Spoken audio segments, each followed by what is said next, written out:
So sure enough, this guy hops in his Toyota Corolla, drive 100 miles, bring me the belt. Now, I'm pretty sure he thinks I'm also in the Outlaws, and he's doing like a solid favor for another guy in the club. So we just keep that to ourselves, while he's helping me. So he brings it out, gives me the belt.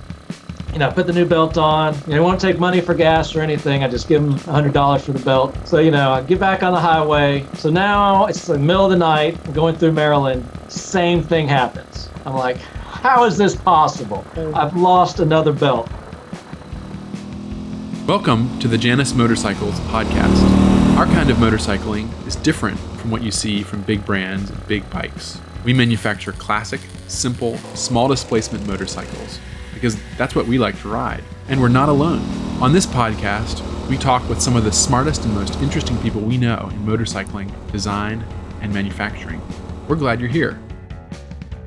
Today, we're really excited to have Panhead Jim on the Janus podcast. Jim is someone who is a vintage motorcycle fan and writer, journalist, and we're just excited to kind of trade stories, learn a little bit maybe about what a chopper is, and go from there. So, brief introduction of Jim. Since 2012, Panhead Jim has maintained Riding Vintage, a website dedicated to collecting all things vintage motorcycle, including trip logs, event updates, gear reviews, and his ongoing adventures on all of his vintage machines. Beginning in the fall of 2013, and correct me here if I'm wrong on the dates, Jim, Panhead Jim set out to build a 1933 Harley-Davidson VL from the ground up, starting with just a set of matched engine cases. He covered that build in detail on his website with the goal of helping others who may be interested in building their own VL. Step-by-step articles are provided detailing everything from rebuilding brake hubs to assembling a Springer front end.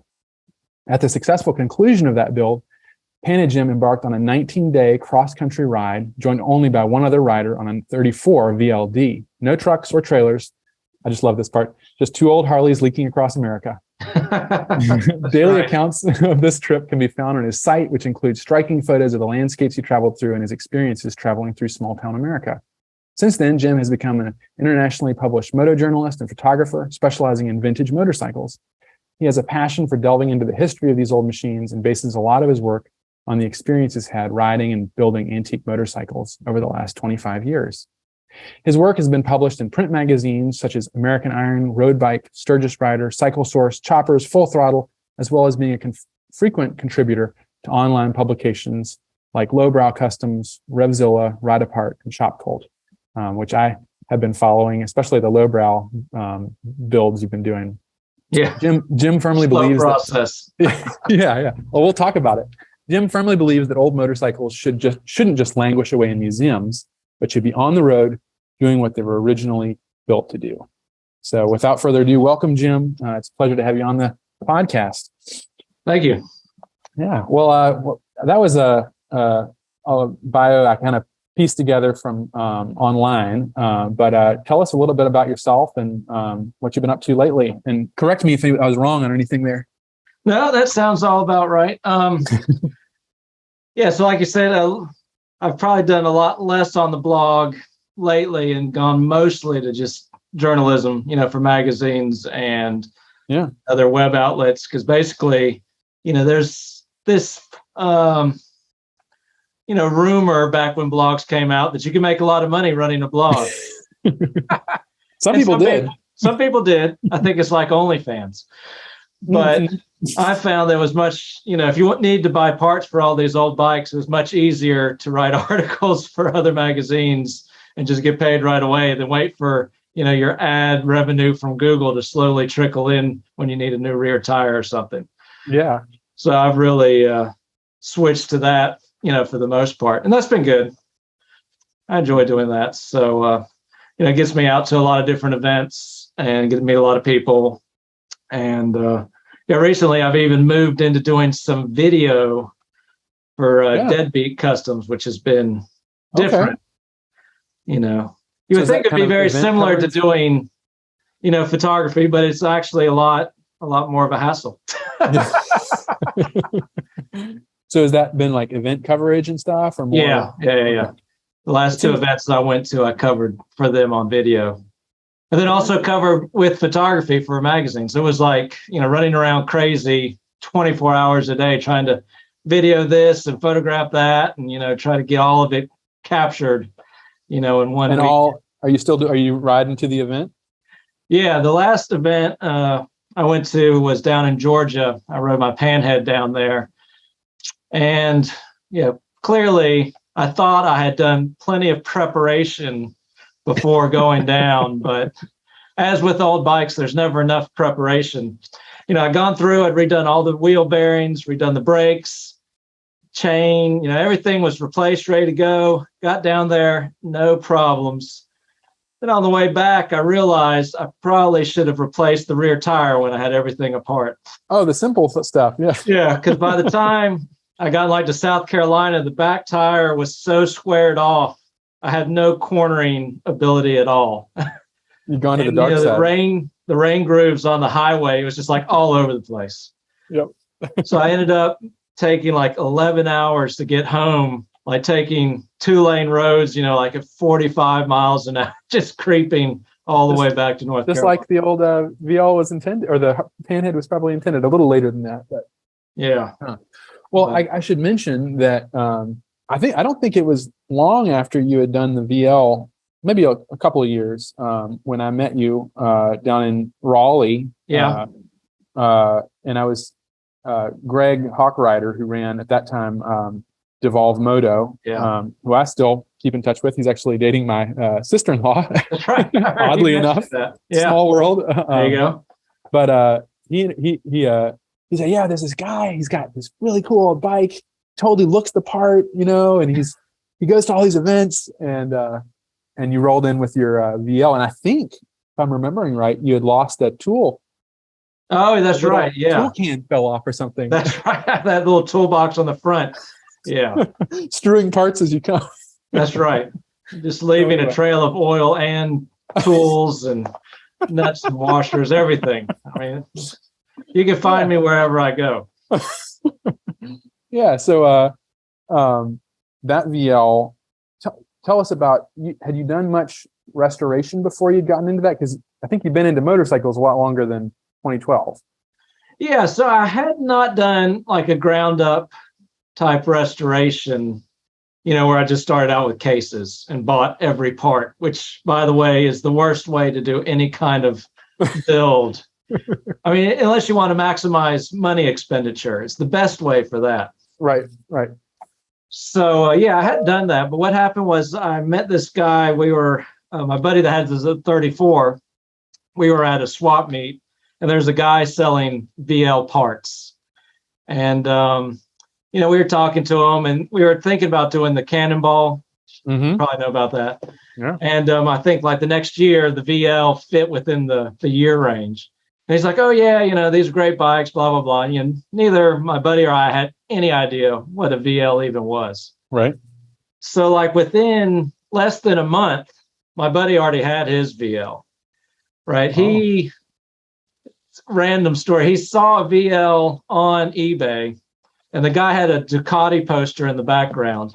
So he called him up somehow, and he's like, hey, I'm interested in this VL, blah, blah, blah. I saw you had this Ducati poster, blah, blah, blah. The guy's like, yeah, I just got back from Italy, and we rented a Ducati, and that's all I want. Well, my buddy had a Ducati that he was going to sell to get the VL. So he literally just traded his Ducati for this VL. Plus, the guy gave him, I think, some extra money as well. They got a whole bike, like within a month of us deciding we were going to do this project. Meanwhile, I just have a set of cases. But it turned out the guy I bought the cases from, he made VL parts, and, he's called Replicant Metals is the name of his company. So he makes a lot of fenders and tanks and that kind of stuff, and a lot of the smaller parts. And he's like, yeah, come up to my shop, and I can help you with some of the stuff. And, he's in Pennsylvania, so he has like one of these stone kind of barns, it's like 3 stories tall. And it's like the Walmart of VL.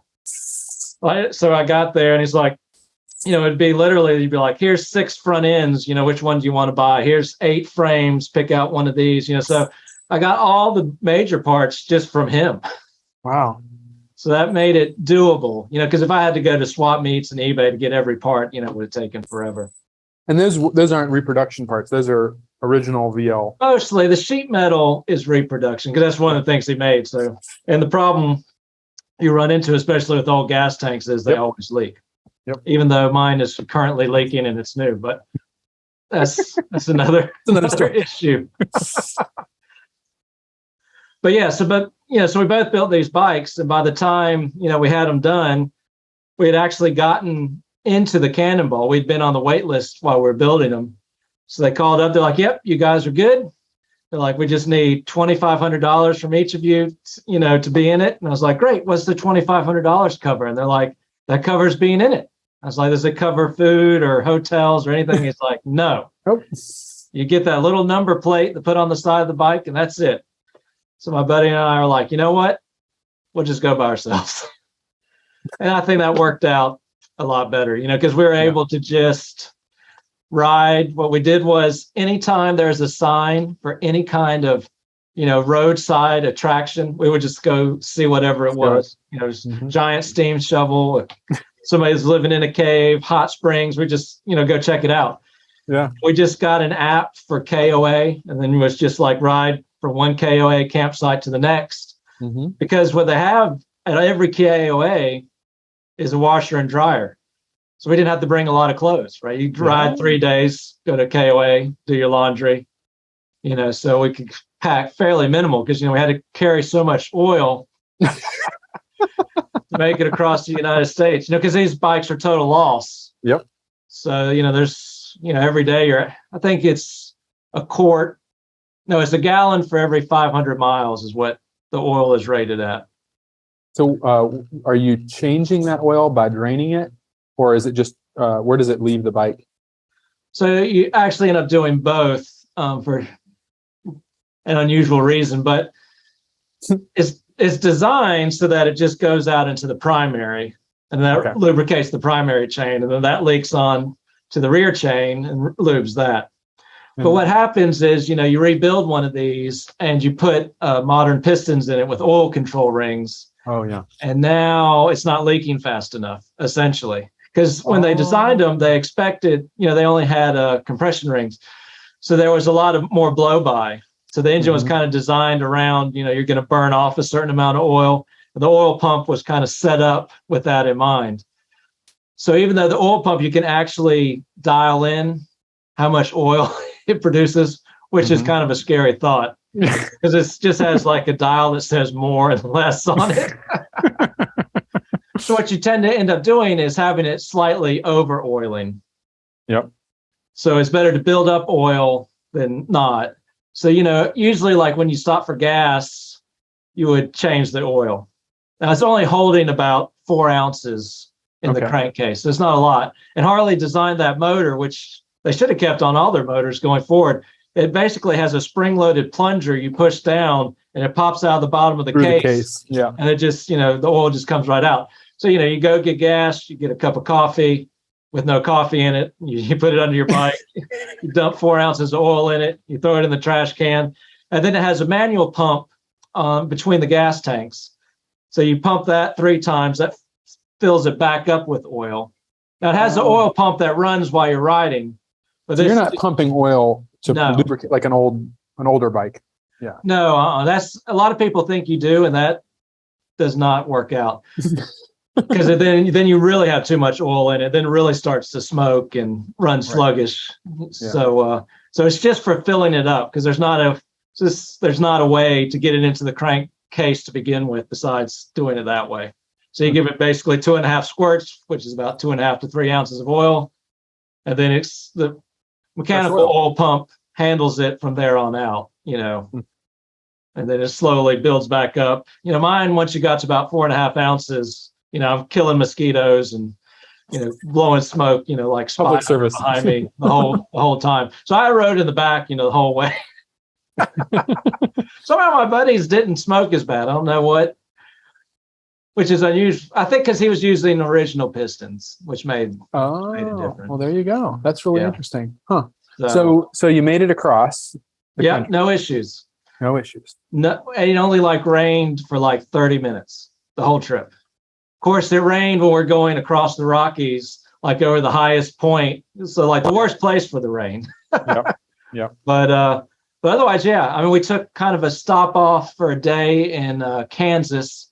We have a friend that lives there that has a shop. So we did, a lot of major maintenance in Kansas, adjusting valves and that kind of stuff. But usually, there's some greasing and kind of stuff we do each morning, stuff like that, adjusting chains and stuff. But yeah, the bikes ran great. My buddy did lose his side mirror, I think. I think that was our one thing that happened. And since then, I've asked if he'd like to go again. He said, we will never be able to top this amount of luck. So we should never ride these bikes across. Never try it again. Which is probably true, because I've never had a successful trip like that since then. And they've all just been short trips. Yeah. That's funny. Since then, I've actually caught the bike on fire, burnt down. I had to restore the whole thing again. Oh my goodness. I think I do remember you saying that. That's so why a VL? And what was why did you all decide to do this from scratch? Well, the VL is what I consider the first modern Harley, in that it uses modern tires and it has front and rear brakes.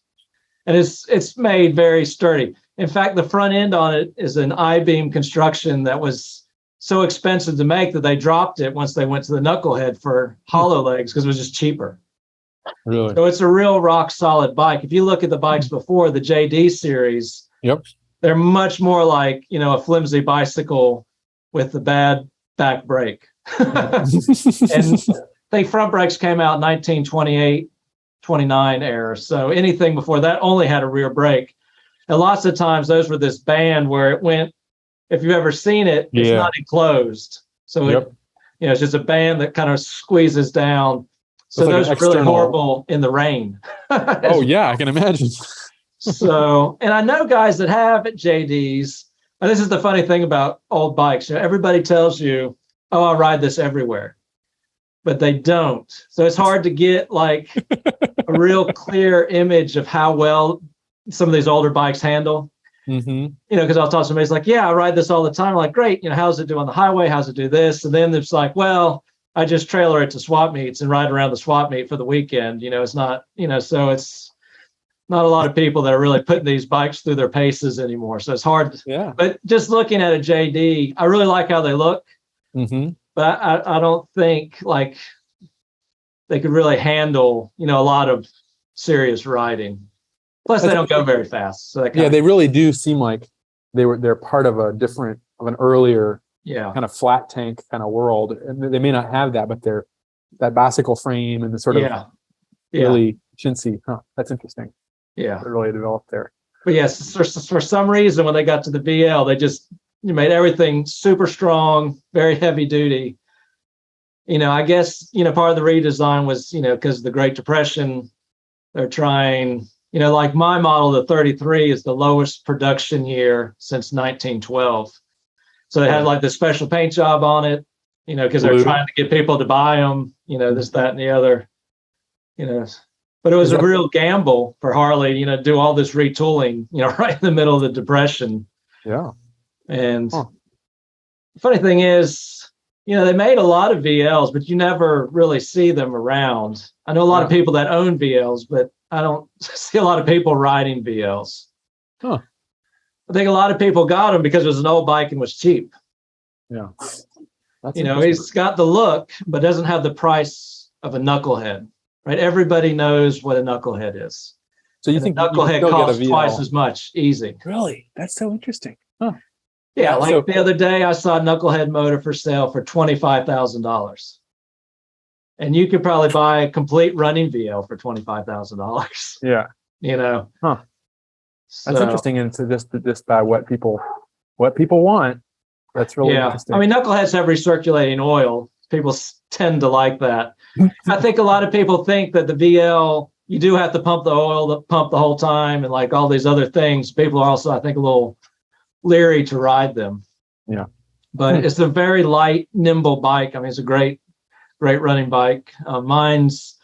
I got a special front motor sprocket for it, so it'll run like 65 on the highway. Wow. It doesn't stop any faster, but it goes faster. What's the horsepower on a bike like that? Oh, like low 30s. Low 30s. So it's essentially like our new 450 model. It does. Yeah, which weighs much less. Yeah, which also weighs less. Yeah. Yeah, these are still, 74 cubic inches, 1200 cc motors. But, they are heavy. It's heavy for that much horsepower. Mm-hmm. Yeah. But, in 1936, they moved it up to an 80 cubic inch motor. And if they put a 4-speed transmission in it. And there's video you can see online of the police in California running these bikes at 100 miles an hour down the highway. In the 30s. Yeah. Wow. That's amazing. Which would have been, tough on those rough roads. Yeah, absolutely. That's really neat. So you did have some reasoning behind why the VL was something that you both of you were interested in. Yeah, basically, we really want to do the Cannonball, and that fit within the year frame and was like kind of the cheapest, best option we thought for doing that. Huh. Well, that's really neat. Yeah. Before that, what did you start riding, for example? So that's a interesting story, I guess. So unlike most people who had like a dirt bike or, like an uncle with a Harley or something growing up, I had like zero interest in motorcycles. You're just like me. Yeah, like I remember actually my buddy I rode cross country with, I've known him since high school. And I remember in high school him going, we ought to get some motorcycles.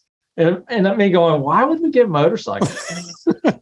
We live like near a major military base, Cherry Point, which is like the largest Marine air base on the East Coast. Mm-hmm. So there was tons of guys in the early 20s with crotch rockets, in the 90s when I was in high school. And that, that just had no appeal at all. Yep. I remember I was a kid, I've told this before, but I saw a motorcycle accident. And I just remember thinking, why would you put yourself in that position? Yeah. Why would you do that? So it wasn't until much later. But anyway, what did get you interested? So it was weird. So that, so I'd always thought of motorcycles in my head as the thing that kills Marines. Mm-hmm. I think that's what we called them growing up, Marine killers. But I got to college and I was looking through the newspaper, because this was before the internet. Or there was internet, but you had to use a modem, and there was no Craigslist, obviously. And I was looking through the paper, and somebody had like a basket case Harley Sprint for sale. And I had no idea what that was, but I knew what a Harley was. It sounded cool. And, it was like $200. And I thought, well, I could just get that. I don't know what I thought I was going to do with it because I was living in the dorm.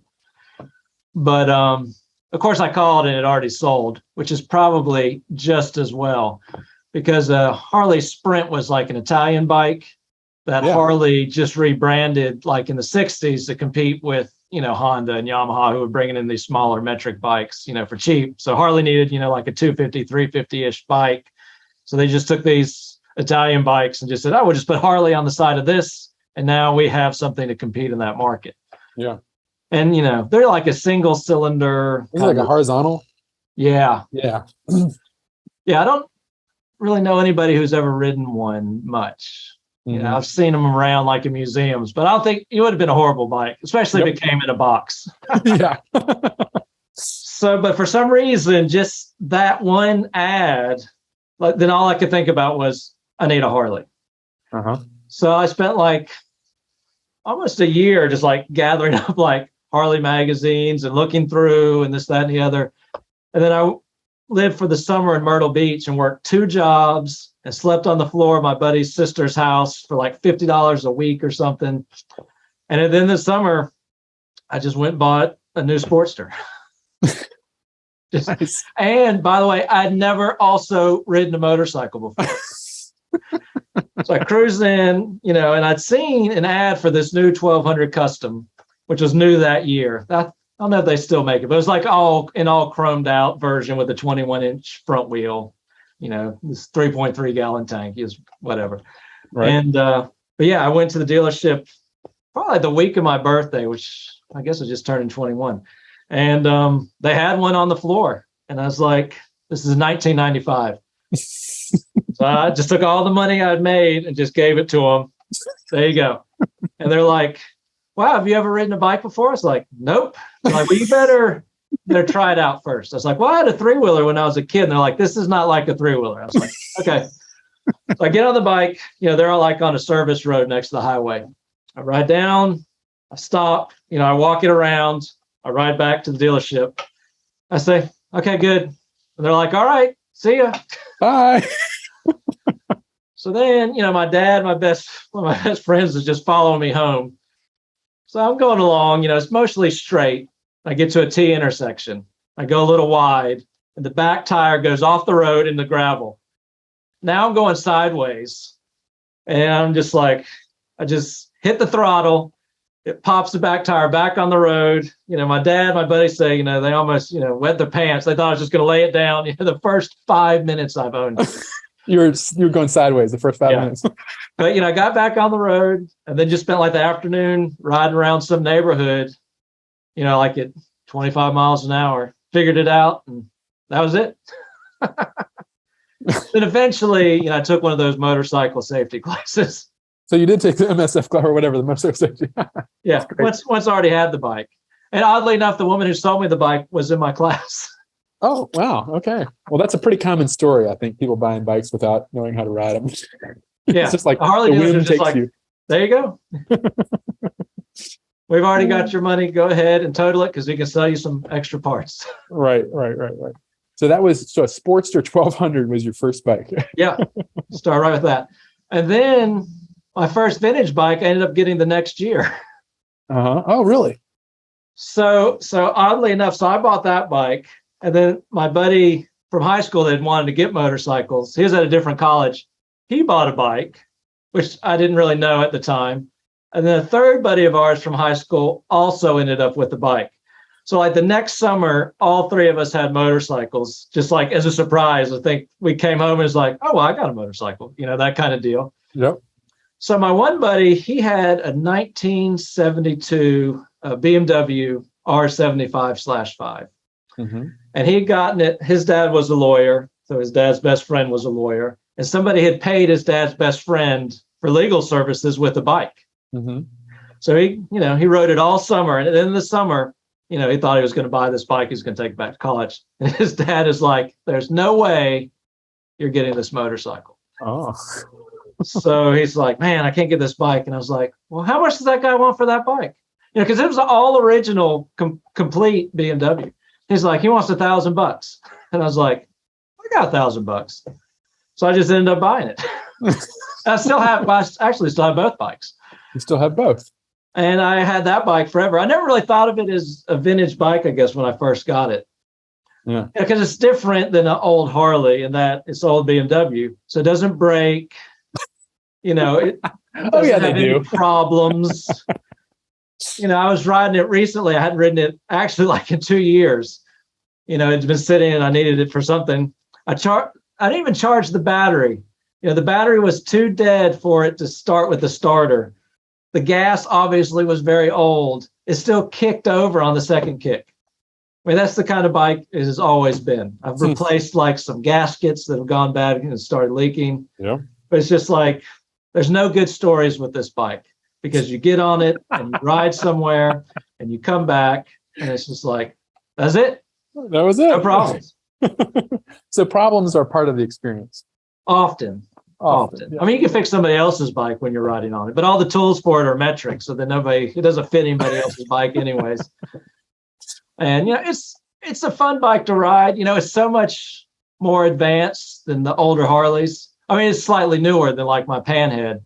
Mm-hmm. Like the braking and everything is just so much better, even though it's still just cable operated drum brakes. The BMW was just so much better designed. I mean, it'll throw you over the handlebars with just the front brake. Whereas like my Panhead, the front brake can barely hold you on a hill. I mean, it provides minimal stopping power, at best. It just allows you. Would they have worked better originally, or is it just it wasn't their focus? Yeah, I mean, the BMW does have a dual cam setup. Dual cam, familiar with that? Dual cam disc brakes? No, drums. Oh, sorry, I meant drums. Yeah. But I know what you mean. Yeah. Where the Harley does not. But, the Harley, they're just abysmal. I mean, even actually the Panheads are probably the worst. The VLs are even better than the Panheads. I don't know what has gone wrong, but I guess at some point they're just like, this is good. These just aren't going to get any better. The bikes are getting heavier. The brakes aren't getting any better. They're just like, oh, well. So what is it then about these older machines? Obviously, they don't perform like a new bike. Why do you keep coming back to them? What fascinates you? I like tinkering on stuff. During my day job, I run a machine shop as part of what I do. So, I like kind of the building and working on things.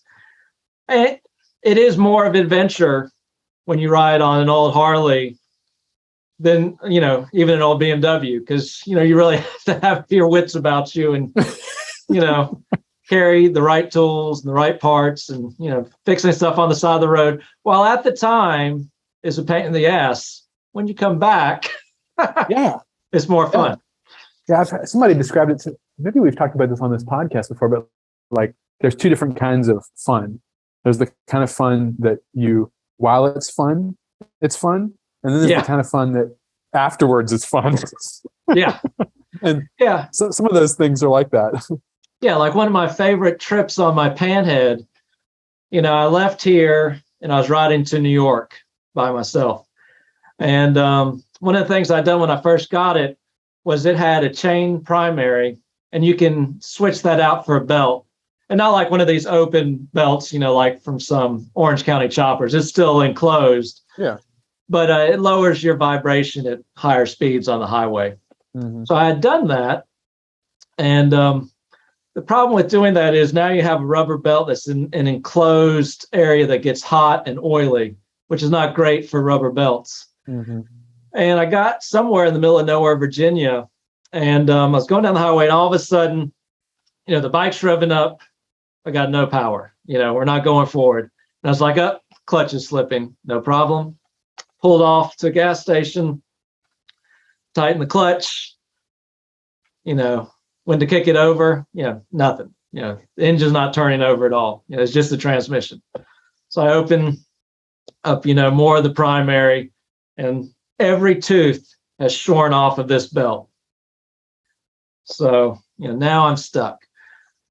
So, there's a Harley dealership in whatever town I was in. So somehow, I think the guy at the sheets gave me a lift to the Harley dealership, like the manager, because I've been there like all afternoon screwing around. I spent like untold amount of time at AutoZone trying to find like a timing belt with like the same teeth spacing. I thought, well, maybe put a couple timing belts on there and I can get somewhere. So anyway, so I order a new belt, overnight shipping. And one key detail I had forgotten was they made two different belts for this setup. And these two belts are not interchangeable because they have different size teeth. So the next morning, a new belt shows up, and it's, of course, the wrong belt. Right. So fooling around and like, now what am I going to do? So I've got a buddy that's in the Outlaws Motorcycle Club. Mm-hmm. So I called him. I was like, look, anybody around here? I was like, I found a belt, but it's 100 miles away. I was like, you got like a prospect or somebody. He's like, hold on. So he calls me back. He's like, we've got this other, affiliated club that's in Richmond. We'll get this guy to bring it out to you. So sure enough, this guy hops in his Toyota Corolla, him and his girlfriend, drive 100 miles, bring me the belt. Now, I'm pretty sure he thinks I'm also in the Outlaws, and he's doing like a solid favor for another guy in the club. So we just keep that to ourselves, while he's helping me. So he brings it out, gives me the belt. Put the new belt on. He won't take money for gas or anything. I just give him $100 for the belt. Back in business. So, I get back on the highway. I'm just going to ride all night to get to New York. So now it's the middle of the night. I'm going through Maryland. Same thing happens. I'm like, how is this possible? I've lost another belt. So now it's dark. I'm on the side of 85 or whatever highway it is going north. So I pull over. I'm looking. Take off some of the covers, stick my finger in there. I was like, well, I can feel teeth, so I still got teeth.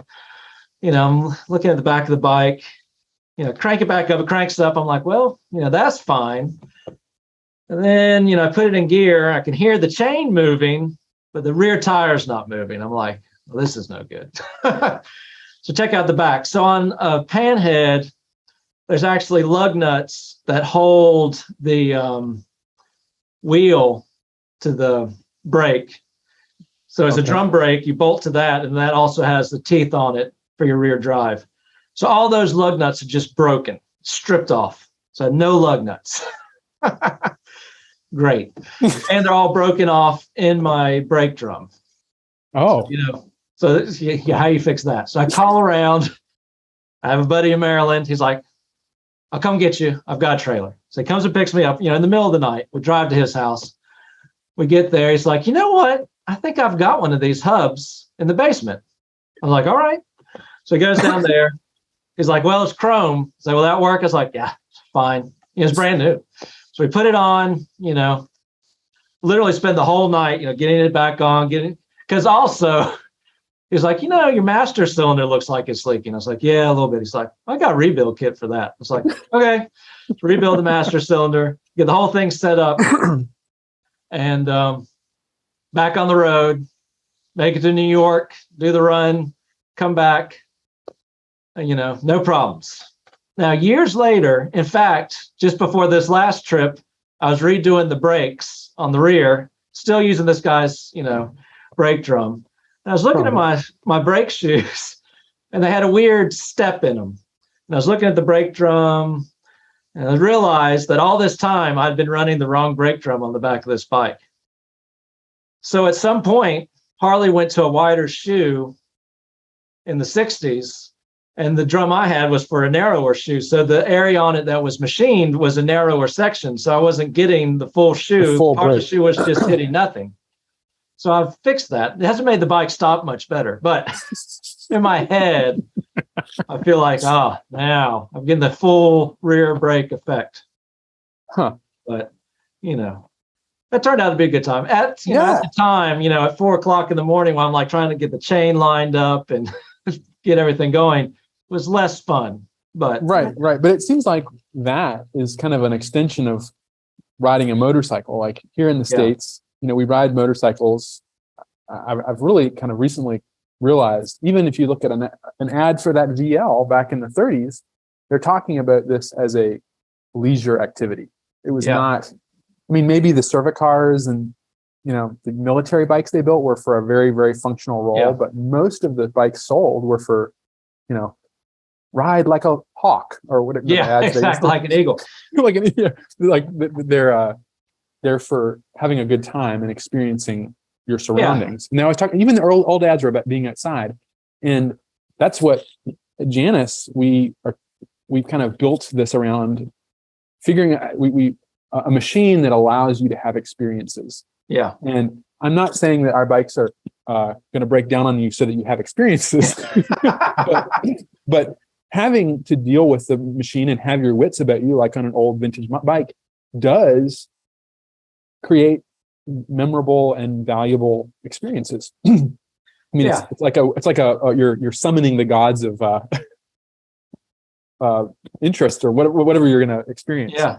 Well, and especially the old bike is definitely, there's a community that's evolved around that. Mm-hmm. Like when we rode cross country, I remember one day we were out in Colorado. Where were we at? Durango. Mm-hmm. We pull up to the Harley dealership there. It's the only Harley dealership we stopped at the entire trip. And I don't even know why we stopped there. We must have just been passing. I was like, well, let's go by this Harley dealership just for fun, because we thought, we'll tell them, we're riding across the country on these old bikes. They'll get a kick out of that. Right. So, they come out and they take some pictures. They're like, there's this guy in town. He's got some old bikes. And they either called him or he just happened to be at the dealership. He's like, yeah, why don't you come by my house? So they're like, all right. So this is some guy we've never met before. And he lived out in the middle of nowhere from Durango, which is a small town. And we get there. He had like a house, with one of these houses where we had like motorcycles in the house. Right. But they're like JDs. He had a VL and maybe like a knucklehead. And I think my buddy had like the wrong gas cap, and my buddy ended up getting like the correct gas cap from him for his bike. And, he had like all these parts, just like some random guy we just ran into. And that just happens all the time. We hear from our owners, and my experiences riding cross country or wherever is you meet people, you have conversations, you get out of your little box, whether it's a car or your existence, and it is kind of a unique experience. So one other thing that you mentioned in your intro, and that you've said a good bit about, is that you believe that old motorcycles should be ridden, not hidden. And I've heard, ride them like the maker and manufacturer intended is another way of saying that. Why is that? Wouldn't it be safer for the bike to keep it in a museum? Well, sure, but then what's the point of having it? Of course, my wife might say, I have too many bikes. What's the point of having, more than one bike? But oh, well, that's a different conversation. It's mostly because it's hard to keep all of them running at the same time. So you can at least have a chance that one in the rotation is working, or at least is the cheapest to fix, is usually right. My experience is that with old bikes that I have is that the more you have, it just ensures that you only have one running. That's definitely the case. It's worse than having a lot of boats. Yeah. Well, but yeah. Well, I hate when people, I could understand maybe if you had like some weird, like one-off bike, that was irreplaceable, right? Right. Maybe that could go in a museum. You have Elvis's Panhead or something, even though I don't know how important Elvis's Panhead is, but but something, of that nature, then maybe that's fine for a museum. But there's thousands of Panheads and thousands of Knuckleheads and VLs and all these bikes. So, taking it to a museum is not getting you anything. At this point, anybody can go see what a Panhead looks like. So if you got one, you might as well ride it. Yeah, and it's neat. I mean, you mentioned the Cannonball, seeing some of those bikes that are just being, there's definitely breaking parts as they leak across America. Well, I mean, I know a guy who's done that. He basically had an 18-wheeler with a whole machine shop in it. These guys are rebuilding their motors in the parking lot, carrying a whole spare motor. It's gotten a little bit out of control. Yeah, there's a lot of money in it now. Yeah. Well, and now they also have a new race called the Cross Country Chase, which they do on the off years. And that is a no truck, no trailer event. So it's just you and the bike doing a cross country type thing. Seems more legit. Yeah. And I think the range of bikes, the years, is a little wider. So I think that's more kind of knuckleheads, maybe even panheads. So it's a little more doable, I think you'd be hard pressed to take, like 100-year-old JD and ride across the country with just the tools and parts you can carry. Yeah. But so there's something about these older bikes that they lack a lot of what we have today. Yeah. The performance section of like a spec sheet for a new bike lists all these things that people would 50 years ago would have been astounded at. Yeah. And yet people are still interested in older bikes. And as we've kind of talked about, they may offer an even more immediate experience of riding in some ways. It's always kind of begged the question to me, like, what is actually essential to a good motorcycle, in your opinion? Yeah, I guess, well, I'm trying to think of my Obviously bike. Not brakes. Yeah. I have brakes of some variety. And I have a motor of some variety. Neither of which are very reliable. Yeah. I think the ability just to keep it going is probably, for me, it doesn't matter if it breaks as long as I can fix it. I feel like if I got a new bike and it broke, I might be out of luck. I'm changing the head gasket on my daughter's 2015 Honda car right now. I feel like that's getting past my ability. Your ability, yeah. Too many computers, too many things on there, too much to take off. I've spent hours just taking the thing apart. Yeah. So that's one thing that's nice about the older bikes is the simplicity, where you can fix it, with really these bikes were designed to be able to be fixed with hand tools, often on the side of the road. If you read like the owner's manual for the VL, it has like these hilarious things in there, like talking about, like lapping the valves without even taking the engine apart. It's just like, this is a side valve, the valves are in in the cylinder. Mm-hmm. It's just like take off the head, put the lapping compound in, lap the valves, pour some kerosene on it, put the head back on. And there you go. Who cares about all the grit that just went down into your valve train? Doesn't matter. But all the tolerances were looser, as you said. Yeah, the blow by was right. more. So it all works together. And they also expected that you're going to rebuild these bikes on a more regular basis. Mm-hmm. Like I remember on the VL, the first time I rebuilt it after the trip, it had like 8,000 miles on it. I like call the guys like, man, this only has 8,000 miles on it. I need to rebuild it. He's like, wow, 8,000. So that really came together good when I put that together for you. Usually we only get about 5. I was like, what? Uh-huh. Yeah, he was right. Uh-huh. Huh. Yeah, I mean, everything, they just wear out faster, with the higher tolerances. When you start with higher tolerances, it doesn't take long for it to get out of tolerance. Yeah. You're kind of already on the edge of, it's a lot more blow by, and now it's just burning oil all the time.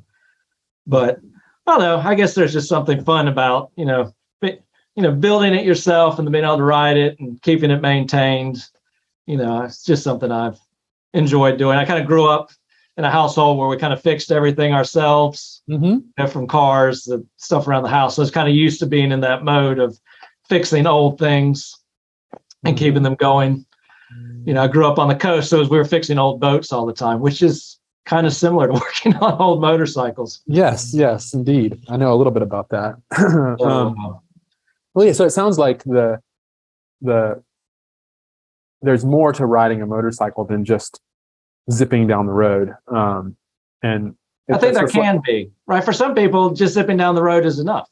That's a really good point. Yeah. Right. Some people just want to get that new Ducati or that new Honda, whatever. They just want to ride, and they don't want to have to think about anything else. And I can understand that. Yeah. Sometimes when you're broken down on the side of the road, you're like, man, it would be nice. And the guy next to you, has like a new bike, and he's like, what are you doing? You're like, yeah, I could see sometimes it would be nice, just to be able to go out to the garage and just crank the bike up and not have to worry about testing or checking 50 different things and, making all these adjustments just to go for like a weekend trip. Mm-hmm. But, well, I think that's reflected in the published work. I was looking through some of the stuff you've done on like Lowbrow or other sites, and there's a lot about events. Yeah. A lot of those events incorporate repairing bikes. Yeah. And then a lot of the other stuff is like how to do this repair work or something like that. Yeah. Which is pretty neat. Yeah. So, I feel like, in general, I think, as a whole, a lot of younger people don't learn to work on things, like my generation, especially like my father's generation did, where, when my father was a kid, if your washing machine broke, well, then you fixed it, right? Mm-hmm. Whereas now, if your washing machine breaks, you just go to Home Depot and get a new one. Mm-hmm. And on top of that, it's not as easy to fix. Well, that is also true. But, I think like my son, and his friends, he knows how to fix stuff, but, his friends, have, like no idea how to fix anything. Mm-hmm. It's like, he's the only kid with tools. So it's like somebody needs to hang a TV on the wall. He's the only one who knows how to do even stuff at that level. Mm-hmm. So I feel like, it's good to also preserve, thanks to the internet, we can preserve some of these things so people can go and be like, oh, this is how you do this. Because it's not that hard, like you're saying. Yeah. A lot of people just think, oh, this must be hard to work on. Well, that's one of the things that we've really tried on our, with our bikes is to, without telling people that they have to do their own work, because you can take it to a shop too, but trying to make it very clear how easy it is to work on, and then designing vehicles that are actually easy to work on. So like single cylinder, screw type tappet adjustment valves. Yeah. It's there's really almost nothing, especially, our new 450 has fuel injection. So that's a little bit, out of most people's kind of realm of understanding. But the 250, just anyone, if they look at a YouTube video or look at a handbook, can do most of the work. So yeah, we really feel like that's important, and it really is part of the. I just feel like the person who swings a leg over a big bike and just only values the experience of going, it may be fine, but you're also, I feel like, missing something. I think it's very rewarding to be able to fix it and then whether it's in the middle of a trip or before a trip, but to be able to fix it and keep going, I think. Well, it's really an extension. I think a lot of the reason, and maybe, I mean, I'd love to hear your thoughts on this, but like, I feel like a lot of the reason that people ride, I mean, people talk about freedom and all that stuff, and I think that gets to it, but it really is, when you're riding, you have to take full responsibility for all your actions, because you're totally exposed. Yeah. And I think we've known that a long time, that there is a danger, maybe a thrill associated with motorcycling, but it's a logical extension that if that sense of agency that you have and of control of your own destiny when you're riding, to be able to fix that bike is just like, it's the fulfillment of that. And you're like, okay, I really am doing my own thing here. And that's maybe what they mean by freedom, I think. Yeah, I think it's the self-sufficiency, right? Mm-hmm. It just takes a certain personality. Like there's some people that are happy to like get on the bus and ride to work every day, which I cannot stand being on the bus. Yep. Right. I like to be able to do things on my own schedule, my own way. And I think, bikes is just an extension of that, where, I can build it to run how I want it, set it up exactly how I like, and not have to worry about what anybody else thinks about it, Yeah. I can do my own thing. That is a perfect segue into what I also wanted to talk about a little bit with you, which we've never really talked about here at Janus, which is, what does it mean to customize a motorcycle? And like, there are choppers, there are bobbers, there are cafe racers, Bosazuko Japanese style, there's all kinds of these things. What is going on with that? Like, well, I think that's the thing that people like about motorcycles. And I think, Harley has really captured this over the years, is that freedom of expression as well, right? You not only get to ride how you want to, you can ride something that looks exactly how you want it to look. Whether you want it a stripped down bobber that you just want it to be light and utilitarian, or you want some extended front end for this kind of crazy chopper, or, like those Japanese bikes where I don't even know what they have going on there. But, it's their thing, and that's cool, right? It's something they've built themselves. And, I think there's a lot to be said, for all these different kind of customizations. And I think that's a big draw.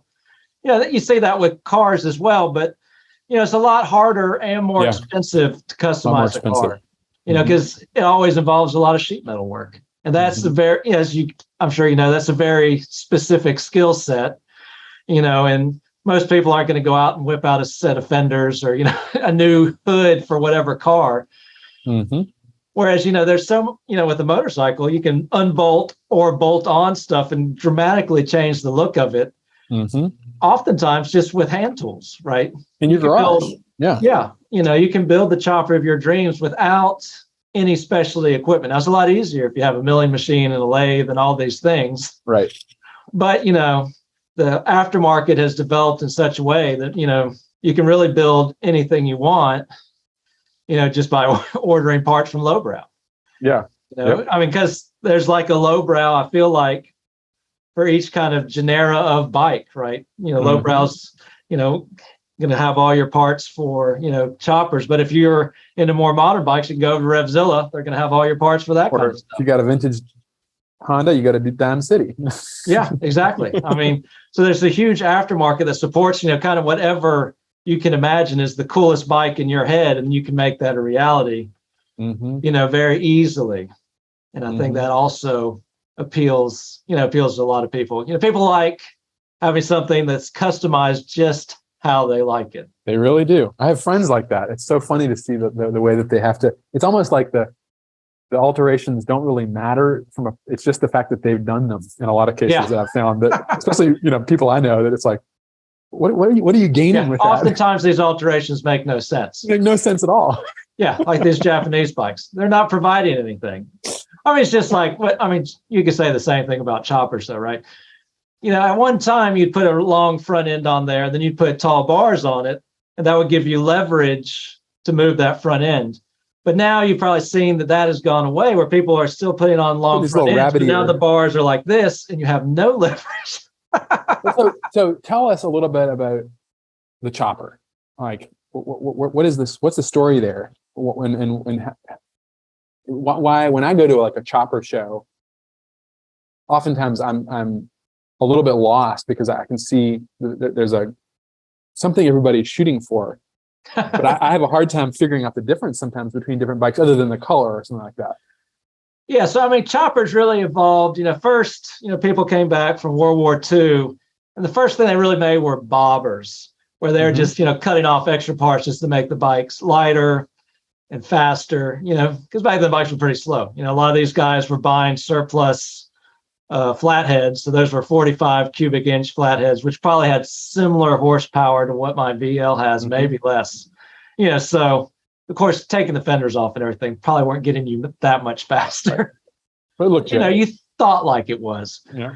And then, that kind of just evolved into this more, far out type stuff where people were making choppers. They're like, well, we could just do this and do that.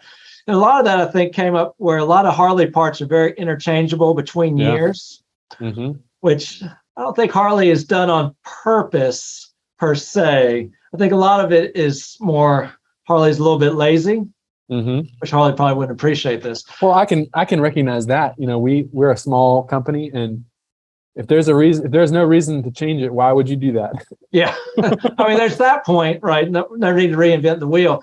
But also what Harley likes to do is now they've kind of gone off on some other newer stuff. But for years, what they would do is they would say, well, we're going to take the rear fender off this model, and we'll take the front end off that model, and then we'll put it on this, and we'll call it something different, right? And they just kind of kept doing that for years and years and years. And because of that, I guess, it's easy to kind of swap out parts and build something different, even down to the engine level, where like you could take the flywheels out of a flathead and then put those in a knucklehead, and then you'd have a stroker. And it was just like kind of these weird things that people found out along the way. And, I think like with any kind of customization, at some point, it goes from you customizing it just to make it look cool, but then you keep having to outdo the last one, and then it kind of gets to the point, or it's starting to get to that again now, like you saw kind of like in the late 60s, where you start getting bikes that are almost to the point where you can't ride them. You get these kind of show bikes, and they're not really rideable anymore. And I think you probably see that a lot at shows now, where people are just building bikes just to show. And kind of gone from this, I'm building a bike that I want to look this particular way, and I'm going to ride it, et cetera, to I'm just building a bike that's just has all this crazy engineering on it that I can't really ride, but people will see it and be amazed by what I have built. So it's almost more like artistic, much less utilitarian, Yeah. And the motorcycle is always a balance of those two things. Like I've always make this point that motorcycles to me have always been the most interesting vehicle because they have to fulfill two roles. One of them is they have to be fully functional, and yet they also have to be fully aesthetically pleasing. Yeah. So we make these compromises because of it, like, stainless brake rotors that don't actually grip as well as cast or just crazy because it has to look good. And you get this weird balance of well, it's gotten to the point now, like I know a guy that bought a show bike, and it won all these shows as a flathead and everything. It had no pistons in it. Right. They just built it just for showing, and, it doesn't need to run. And some of the stuff I've seen is, like if you look at some of the stuff at Born Free, it does run. Yeah. But, some of the stuff, I hate to pick on these guys because they're local, but Prism Motorcycles builds custom bikes here in North Carolina. And these guys are super good. I mean, one of the guys is like an engineer for a NASCAR team. So the stuff they do is really well made. And I love looking at their bikes because it's hard to figure out how they work. Yep. And they built a bike for Born Free where it had floorboards on it. And one floorboard was the clutch, and the other floorboard was the brake. And it worked. But like in reality, how could you even ride that? Because you would either be riding the clutch, well, you'd be riding the clutch and the brake all the time because your feet had to be on those, right? I mean, it was very clever the way they set that up, but practically, it's just not going to work out. You'd always be, adjusting your clutch or your brakes, they're always heating up. And I feel like a lot of the more customized stuff is kind of getting to that point to where it's really neat what they're doing, but it's kind of gotten past the point that it's practical. Yeah. That's interesting because that to me really ties in with like the Bosazuko Japanese bikes, which if anybody's not familiar with that, the Bosazuko is this crazy style where they take like kind of UJM style, universal Japanese motorcycles, and they take the fairing and they crank it up, and they put these crazy big seats on them, and they wear these outfits, and they're really bright colors, and then they make this like revving noise with the throttle. It's just must be awfully annoying to people, but it's a very like just weird style but they all start looking more and more similar, and it kind of goes off in this tangent. And I think that it's not a bad tangent. It's just kind of like it just kind of makes you go wow. And I feel like a lot of the choppers and even the bobber culture, it has these like it kind of gets more and more ridiculous and that's the intention. And then it gets to the point where you can't ride it, and it seems like once they kind of get to that point, then that style kind of dies off for a while, right, because I feel like for a while everybody was taking these old CB750s and building these cafe racers. Exactly. And I don't think those got really too crazy, except in the amount of money they were putting into them. And I feel like now that's really just tapered off, at least here where I am. I don't know if maybe I think it's different internationally. I think that the cafe racer craze, it will never go anywhere because it's never go away because it's such a universal method of. I think the original cafe racer really was just basic customization, trying to make your bike look like a Grand Prize motorcycle or something like that, when everything you couldn't buy one, but it's always going to be around because of that. But I agree. I think it's just kind of like there are trackers and there are different kinds of different things. But one thing I've always wondered about custom, and I've always felt that it's any good old bike that's ridden becomes customized. Over time. Well, it has to at some point. It almost kind of it adapts itself gradually and almost organically to the rider. Whether it's the way that it's not, the paint's wearing off in some spot or whatever. Well, what used to be popular when I used to go to Bike Week down in Daytona, like in the 90s, was this thing called a rat bike. Are you familiar with those? Yeah. I've not seen one of those in years. I guess maybe that's kind of died out as well. But that was really like that idea where it's completely customized just to the rider. We just had all this random stuff hanging off of it that they picked up. It was like a rolling story to some extent, because it would have all these random things they just found along the way over the years. And for some reason thought, I'll just bolt that to the side of this bike. It'll be great. But it's funny, somebody gave me one of those coffee table Harley books that you always see like in the bargain section at Barnes and Nobles the other day. It was one from like the 90s. So it had like all those types of bikes in there, like all those. And I was trying to explain to him how, these bikes used to be cool. And, when you look at them now, they're so horrible. But, they all had like those bad, like bubblegum paint jobs. And, this one of them had like all these fairings on it. So it looked like a dragon, it didn't even look like you could really ride it. But, there's just all this kind of stuff. It's just another thing. Like in the 90s, everybody wanted one of these kind of Orange County style choppers with a big back tire.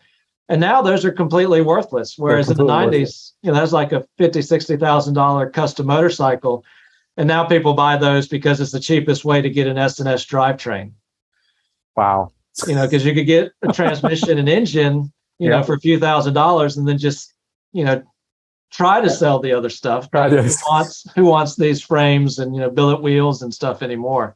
In another 10 years, that'll probably be cool again. Yeah, you're probably right. Because, if you think about it, what you think is cool is usually what you saw as a kid and you wanted. So your generation, is on to a different thing. You're anticipating my next point, which is, customers customers customize. Like they've purchased something that's on some level a production item. Right. It's and on some level it's uniform. and then they adapt that to fit them, and maybe they make it look like a specific period, or they whatever. But then on the other end of the spectrum, we have, maybe starting in the 90s, we have manufacturers starting to make retro vehicles. That's and right.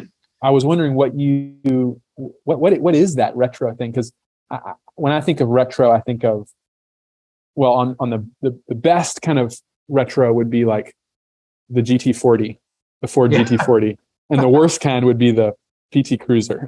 Yeah.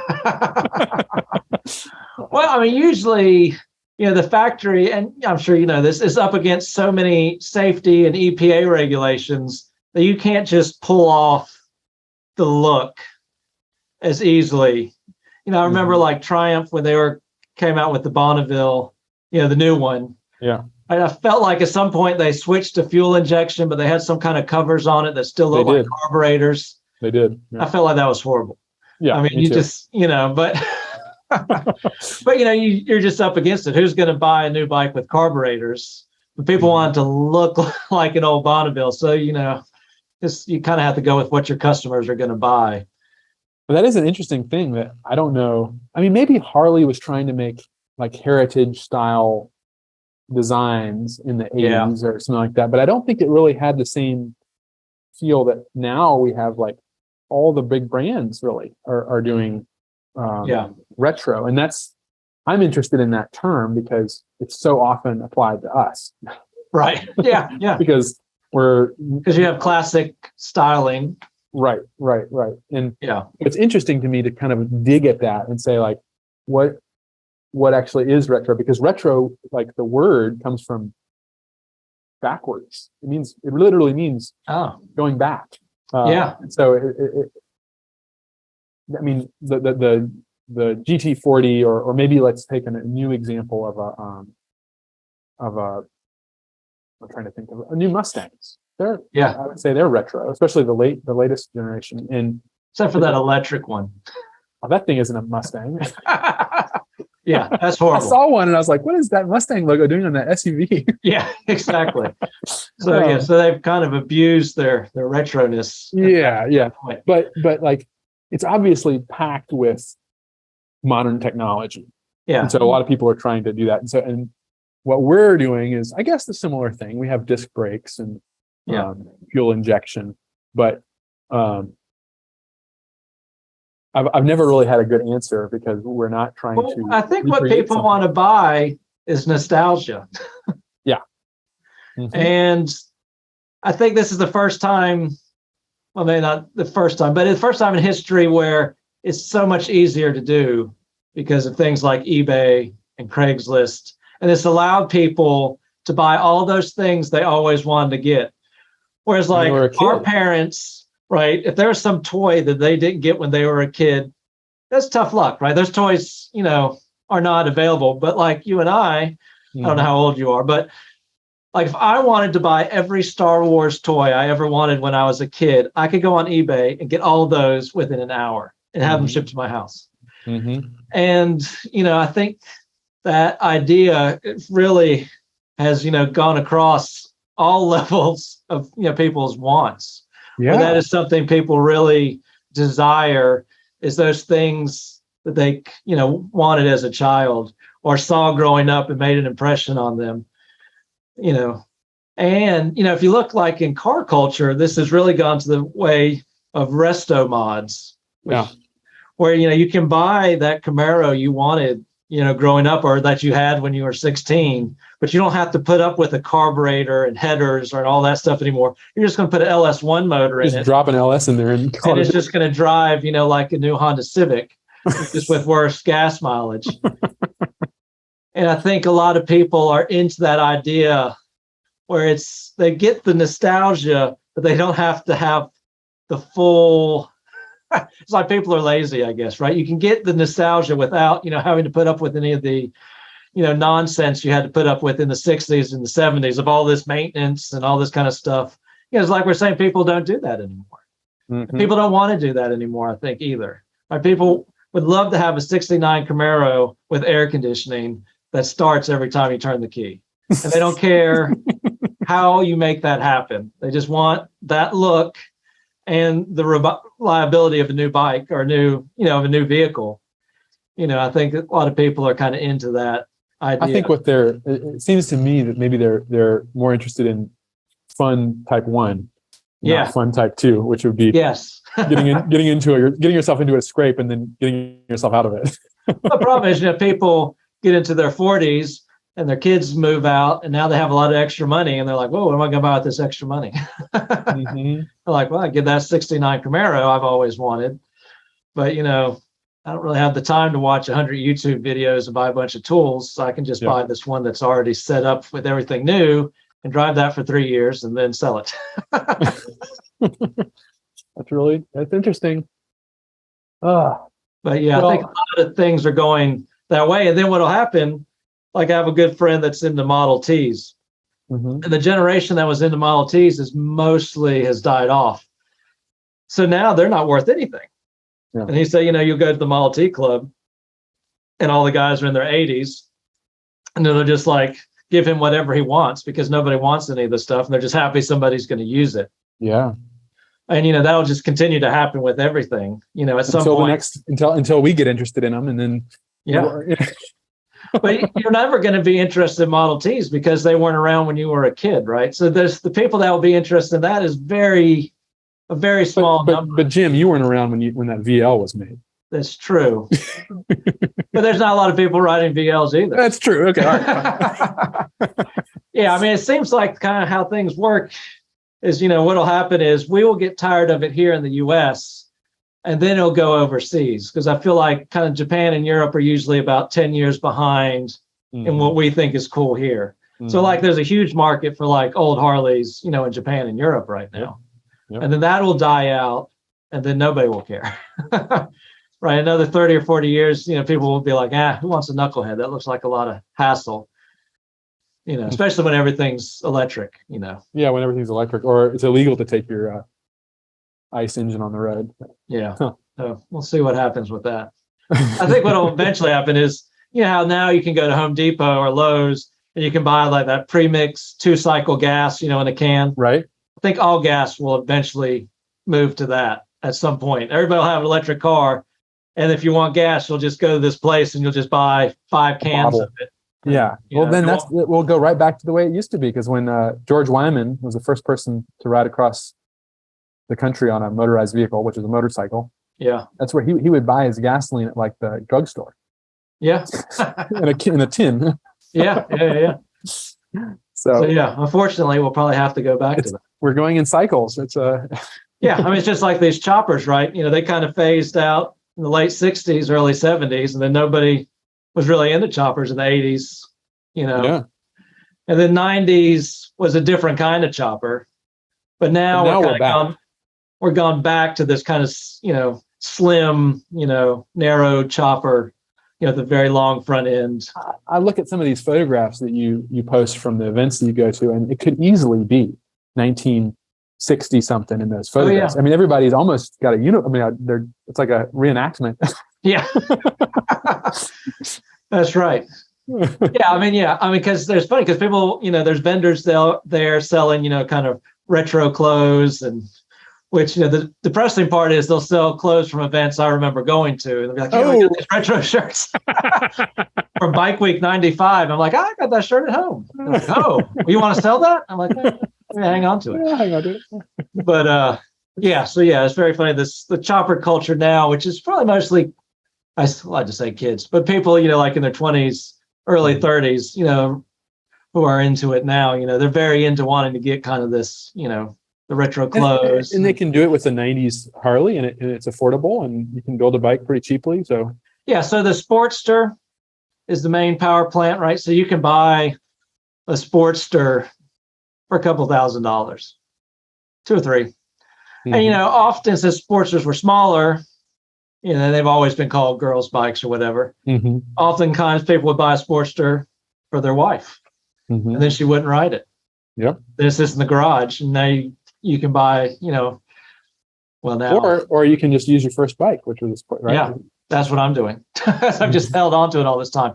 But you find a lot of them with very low miles on them, right? For relatively cheap, and then makes the easy platform to customize. The people like Lowbrow sell, a host of things just for Sportsters. So you can just buy all these bolt-on parts, get a paint job, and there you go. It's a pretty easy way to start. And now what's happened is, so that everybody started with the Sportster because it was cheap, and now people are switching to shovel heads, because shovel heads is kind of like the cheapest, the next one old back. Harley. Yep. It looks cool because it's old. You have to work on it more. Sportsters are pretty reliable as long as you don't get an iron head. And so a lot of people getting shovel heads, which is now driving up the price of shovel heads, of course.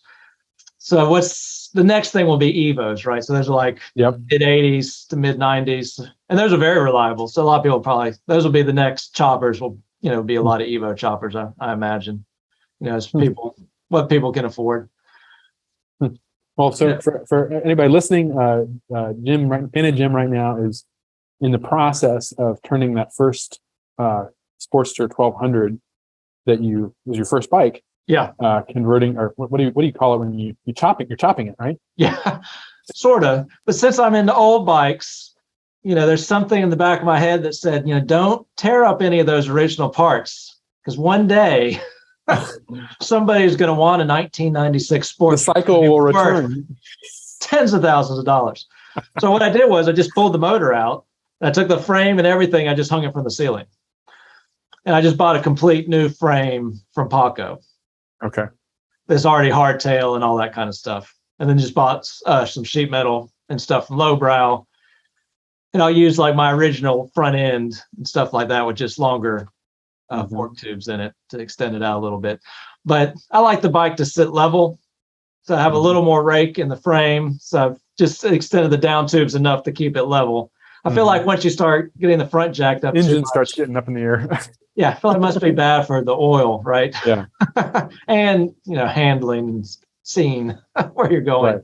Right. But yeah, but traditionally somebody would have just chopped the headset off their bike, welded it at a different angle, and gone from there. And you see a lot of old frames that are done that way. What people do now, of course, is those old frames are worth a lot of money. You have an original knucklehead or panhead frame. So, there's a big market, those chopped up frames, people remake the castings so you can, put a new casting for the neck or some of the other castings, just replace those and rebuild it back to original specs. And a lot of people. The people are unchopping their bikes. Yeah. You see a lot of that going on now. That's interesting. And really, if you're building a chopper, there's so many aftermarket frames. There's no reason, take, an actual original frame and cut it up. Right, you could just buy a frame to your specs. That's going to be probably at the end of the day a better outcome, anyways, unless you're a professional welder. I mean, you look at some of these chopped frames; it's a wonder that these people survived. Anything, because what they would do is literally they're taking the manufacturer's frame, and I can say this from my position, taking a well-designed, tested vehicle and just throwing that all to the breeze and saying, whatever I'm doing, it could be off slightly. I don't have the factory tools. It's the ultimate expression of personalizing it.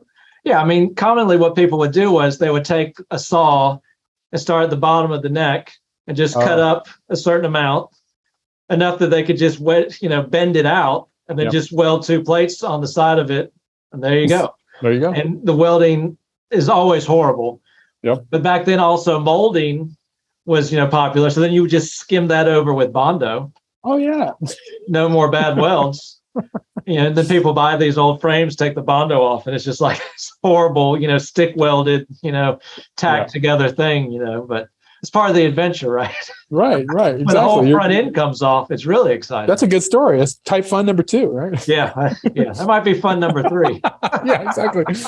On that number 3 ends you up in the hospital. But even now you can buy like a hardtail kit.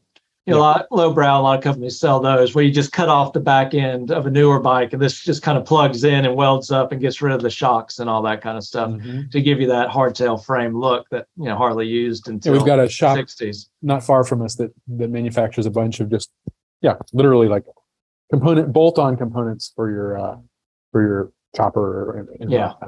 Well, anyway, Jim has a series going right now on lowbrow, right? Is it? Yeah. Yeah, on lowbrow it's called Panhead Jim Build the Chopper. Yeah. And he's going through all the different steps to turn his first bike, the Sportster, into a chopper, and it's really fun I've enjoyed following along. So check that out. Jim, where else can people follow along with what you're doing? Probably, nowadays the easiest way is Instagram, Panhead_Jim. And, anything I do, I throw up a link on there back to websites or magazines I've got coming out, or, anything of that nature. Cool. Yeah, well, post something every day, so there's something to see. That's great. And then also you have you're at events. Yeah. So if you're at a chopper meet, or what other kind of events you've been going to? That's mostly what I've been going to lately is, these kind of grassroots chopper events. I think I actually wrote an article about this recently. I find they're a lot more enjoyable. I used to, for years, twice a year, we'd pack up, we'd ride 500 miles down to Daytona for Bike Week or Biketoberfest. It's a huge production. And it just started to get to be too much. You get down there, it's all this traffic. So you don't do any riding once you get there. You're just kind of stuck in traffic. Everybody's ramped their prices up. So everything's expensive. And also, Daytona got to be where people were getting arrested for everything. Your pipes are too loud, your bars are too high, you don't have on safety glasses. I always found amusing, right? You don't have to wear a helmet. Yeah. You have to have safety glasses because we don't want you to, get a stick in your eye. Bug in your eye. And, run off the road. But if you do, you're just going to die because you have no helmet on. But so we stopped going to that. And I've kind of transitioned to these chopper type events, because, everybody's more similar interests. Everybody's, customizing their own things. It's more, a little more interesting. And the current customizing scene for, modern Harleys is kind of this big wheel bagger type thing. Is that still happening? Yeah, and I really have zero kind of interest in that, Yeah. I can only imagine what, Main Street's like now because everybody has a loud, annoying bike with a sound system on it. It used to just be loud pipes, which is one thing. Yeah. But, if I have to listen to your bad country music followed by the next guy's bad rap music, played, at ear bleed level, I'm just not, I'm not for it. Yep. And, I feel like, 10 years from now, those are going to be the bikes everybody's buying just to buy a powertrain, right? Because these big wheel baggers are going to be worthless in 10 years as well. Because you've taken a bike that's made, for long distance cruising, and you've basically, ruined it completely by putting these wheels on it and destroying this suspension system and making it into something you can barely ride around town. So human beings are strange things. Yeah, but I guess people could say the same about choppers. So yeah. No, that's what I'm drawing the connection. I mean, it's like we have these pursuits and we like to customize. Yeah. We had our owners rally about a couple of weeks ago, and it was just so much fun to see people riding in. We had a guy ride in from South Dakota on his Halcyon, and he had it decked out with all this extra stuff. He'd done a Harley plunger type spring seat conversion, and it's just so interesting to see how people make something their own. And how far a ride is that from South Dakota? It's about 1,000 miles. Yeah. So yeah, he's done. He did the last rally we had. He rode out on his 250, and now he's rode out on his 450. So that'd be a long way on the 250. He's ridden all the way to Dead Horse, Alaska, and back on his 250. Yeah. So he's a iron butt rider. Yeah. That 250 gets incredible gas mileage, though, doesn't it? It gets pretty good fuel economy. So not a big tank, but you still get over 100 miles. So which is probably as far as you want to go without walking. It's about as far as you want to go. Yeah. On just about any motorcycle, I feel like. Yeah. Now, the one thing I wanted to ask you is, has there been any more development on a sidecar? The sidecar is one of those frustrating things that our EPA certification is the category that we're in is, well, they govern it based on weight. Aha. And so when you add, you also have to, it's gross vehicle weight rating. Yeah. So you have to put a weight in it too. So when we do that, we exceed our EPA limit. But when so it's kind of complicated. So go ahead. But could you sell it as a separate thing? Or is You that could, somehow... but then it's like selling, like, I would love to be able to sell a performance, exhaust or something like that. But then you're creating a emissions defeating device. So you have to have a separate company that sells these things. Right. Exactly. That is not affiliated. So, but the sidecar thing we've done in the past is we've partnered with other companies. Yeah. And that seems like it's gone pretty well. But boy, we get a lot of requests for sidecars. Well, one thing to think about, as people care more about gas prices and stuff, that may be a weird niche market, is a thing called a package truck. Are you familiar with that? No.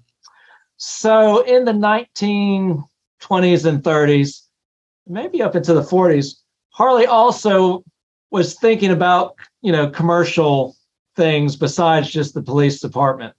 So one thing they made was called a package truck. And basically they took a sidecar frame and had a custom trunk that fitted on it. Mm-hmm. So it was a delivery vehicle. Yeah. So you didn't use it. There's no way to put a passenger in it.